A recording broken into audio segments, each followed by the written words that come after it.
সম্প্রতি ৬০-এর দশকের ৪ নারী বাংলাদেশি মুক্তিযোদ্ধার ছবি সামাজিক যোগাযোগ মাধ্যমে ভাইরাল হয়েছে, যেখানে বন্দুক ও গাড়ির স্টিয়ারিং হুইল ধরে একটি গাড়িতে বসা ৪ নারীর দুটি ছবির একটি কোলাজে তাদেরকে মুক্তিযোদ্ধা হিসেবে দাবি করা হয়েছে।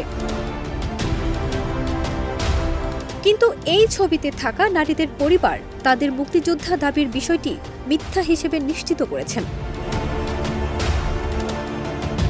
ফ্যাক্টচেক রিউমার স্ক্যানারের অনুসন্ধানে জানা গেছে, গাড়িতে বসা ৪ নারীর ভাইরাল কোলাজ ছবিতে থাকা নারীরা মুক্তিযোদ্ধা নন এবং কোলাজ ছবিতে থাকা সাদা কালো ছবিটি ১৯৭১ এবং রঙিন ছবিটি ২০২১ সালে তোলা নয়।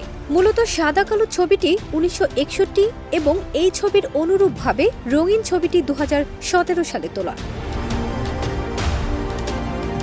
আরও জানা যায়, মানিকগঞ্জের জাহাজ ব্যবসায়ী শামসুদ্দিন আহমেদের ছিল শিকারের নেশা। পরিবারের সদস্যদের নিয়ে শিকারে যেতেন তিনি। তেমনি এক শিকারে গিয়ে বা শিকার থেকে ফেরার পর তার মেয়ে ও ছেলের বউরা বন্দুক নিয়ে খোলা জিপে বসে ছবি তুলেছিলেন। সাদা কালো ছবিতে গাড়ির স্টিয়ারিংয়ে বসা নারীর নাম আয়েশা রহমান। তিনি শামসুদ্দিন আহমেদের মেয়ে।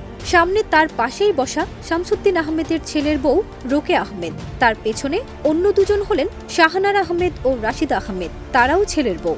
রোকেয়া ও রাশিদা মারা গেছেন। আয়েশা থাকেন লন্ডনে, জাহানারা দেশেই আছেন। ফারজানা নিকিতা, দেশ রূপান্তর।